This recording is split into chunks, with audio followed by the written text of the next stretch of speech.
తెలంగాణ సాధించిన తర్వాత మాజీ ముఖ్యమంత్రి వర్యులు ఉద్యమ నాయకులు కేసీఆర్ గారు తెలంగాణలో ఉన్నటువంటి సంపన్న వర్గాలకు న్యాయం చేయాలనే ఉద్దేశంతో ఎవరైతే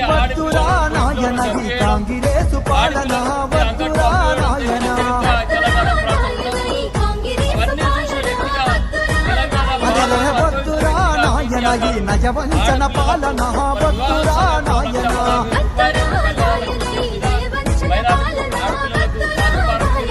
అమలు కాని హామీలతో వారు గ్యారంటీలతో అధికారం చేతబట్టి అధికోసం గడుపును వద్దురా అరెరె వద్దురా నాయన కాంగ్రెసు పాలన